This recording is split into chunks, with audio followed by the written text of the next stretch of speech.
This week, we're talking about meditation and mindfulness.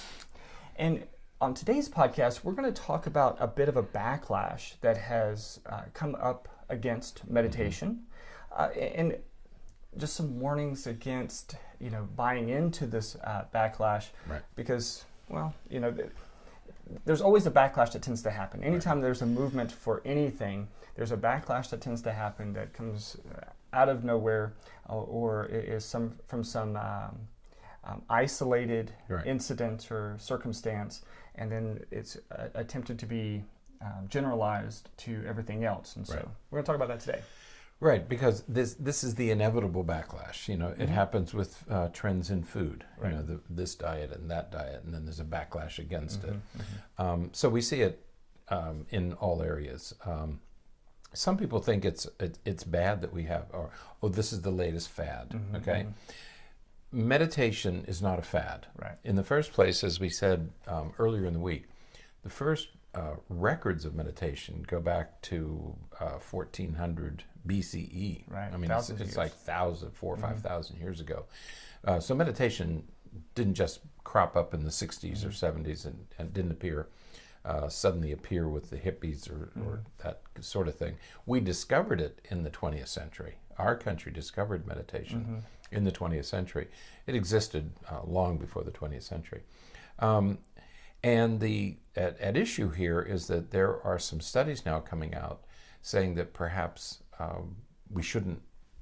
workers shouldn't be allowed to meditate. There was a movement that said workers should be able to meditate at work, that a short break will make them more productive, or to make them less stressed, or to make them better employees, better workers. And so the interesting thing about this article is that they're talking about a research study that was done by two professors at business schools, one at University of Minnesota, and the other at Catholic Lisbon School of Business and Economics. Obviously in Spain, or Portugal. Okay. Lisbon, right? Portugal. Yeah, I think so. Yeah, it's Portugal. I don't know. It is. So anyway, these two got together and conducted this study. And in the study said, based on our research, we're not sure that managers should allow their employees to meditate. Right. The results of their study suggest that meditation decreases motivation, and quote, might seem counterproductive in a workplace setting. Right.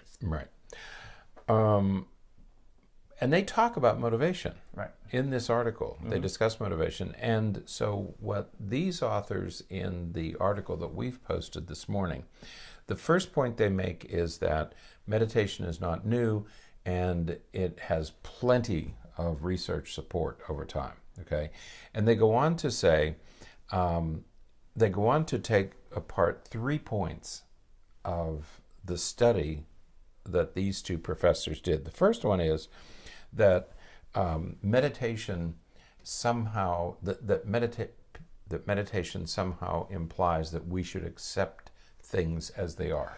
Right. Okay. Yeah. What this critique suggests is that in the study conducted by those researchers, they very narrowly defined everything. Now, when we do research, we have to do what we call operational definitions. And so we have to specifically define what it is that we're looking at, what we're trying to measure, and how we're going to measure those things. And in doing so, the researchers, again, very narrowly defined mindfulness, very narrowly defined motivation, and some of these other things. And yes, as you said, they're part of their definition for mindfulness is a tendency to accept things the way they are, which is not what mindfulness is. Right. There's nothing about mindfulness or meditation. One could potentially extrapolate that from what mindfulness is looking at where things are right now and seeing sort of living in that moment, and one could in some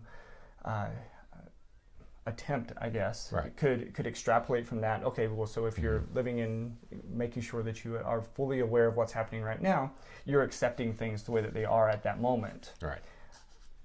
Again, I keep thinking of a word that I don't want to use on the podcast for what's being done today, but it's really taken that and manipulated the definition.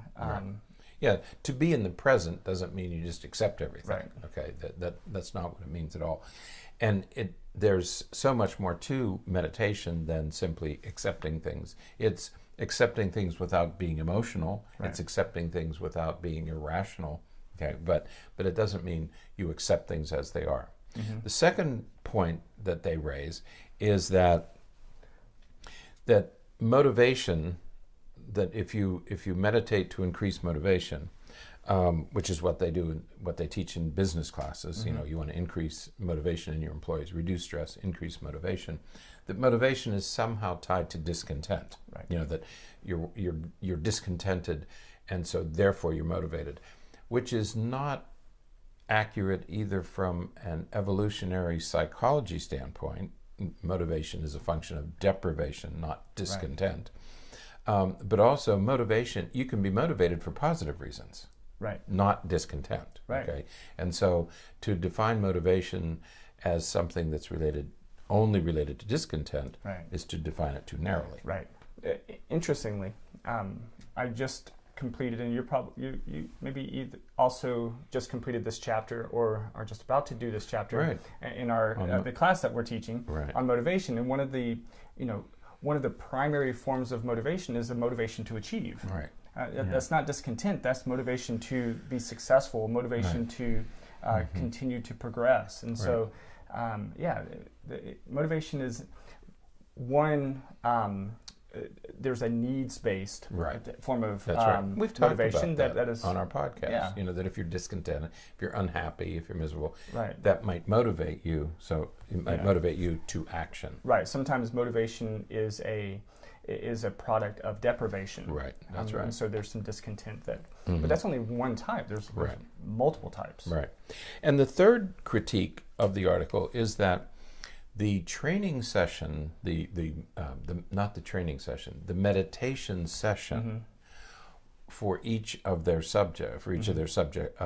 Study participants was 8 to 15 minutes, a single session of 8 to 15. Right. Now, obviously, right, you're not going to get, I don't know anything that will work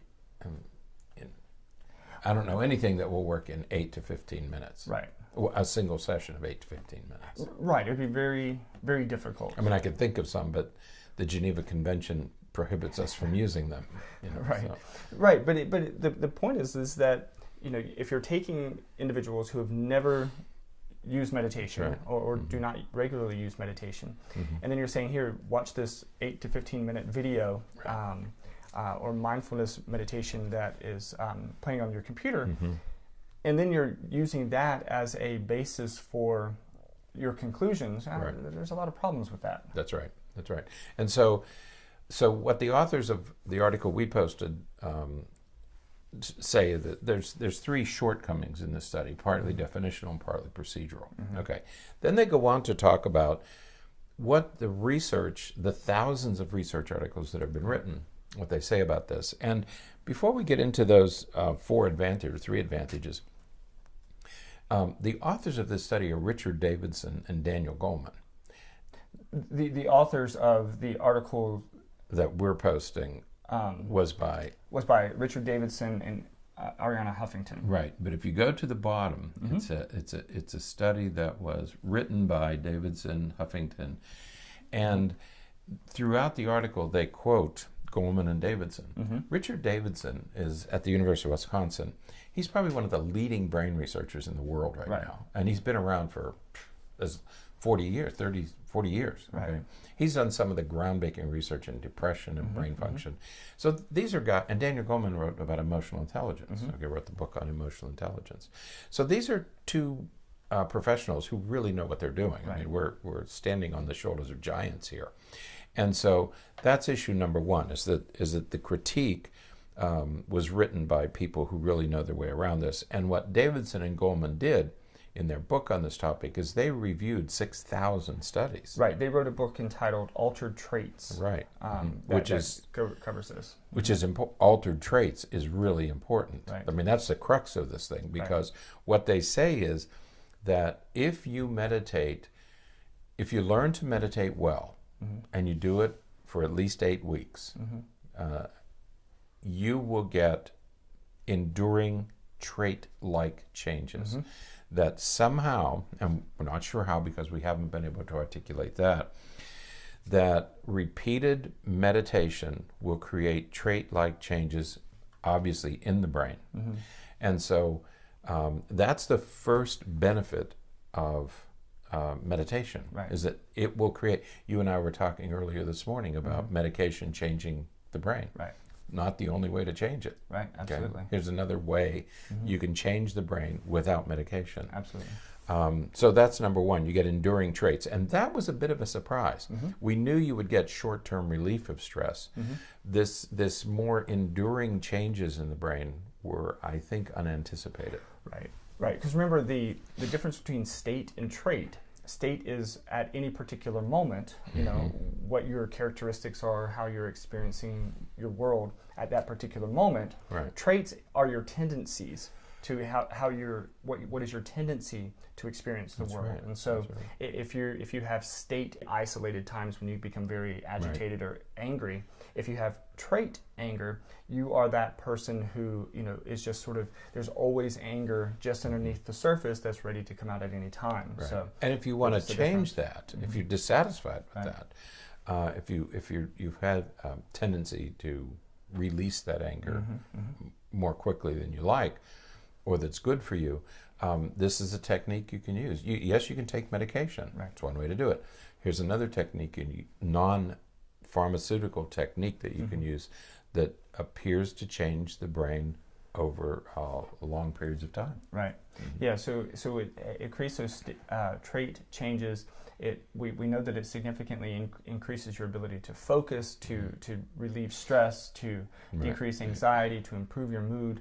I mean, there are a multitude of advantages to regularly practicing meditation. Right. Toward the end of the article, they give sort of testimonials from a number of different companies, and you'll all recognize the first one. It's Aetna, the insurance company. There are some others that they mention about the advantages to their employees of instituting regular places and times where employees are encouraged to use meditation. Okay, so in some offices, some newer offices, they actually have rooms that you can go to and meditate. But the CEOs of these companies, they mention 1, 2, 3, 4 companies are encouraging their employees. They do meditation, they're encouraging their employees to pick up the practice. Absolutely. I'm going to change the way I meditate. Yeah. I used to we talked yesterday in the podcast that we meditate when we run. Okay, and that used to be my form of meditation. I quit running for some reasons, but I have to find a new way to do it, and I'm long overdue. So people are advising me that I should do yoga, which is a form of meditation. Okay, I guess, right, one of the ways to meditate. But we're going to talk about that tomorrow, and throughout the week we'll talk about what kind of meditation is best suited to you. Right. Because everybody should be able to choose their own way to meditate, what works for you and what you feel you're not embarrassed to do. Right. And then Friday we're going to talk about some of the popular apps that are available to help you calm with was an app. Did you ever see it?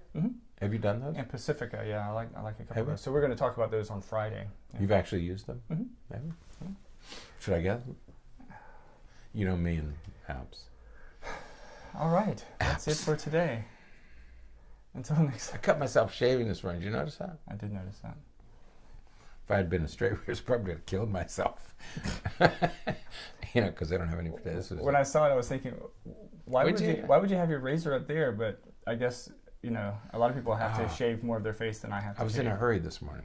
Well, I never have to shave. There's just a couple of places that I have to work on. So if you see it, it's not jelly on my lip. I'm still bleeding to death. So all right. I apologize for that. All of a sudden, this has turned into a graphic podcast. All right, until next time, stay happy, stay healthy, and forget to be afraid.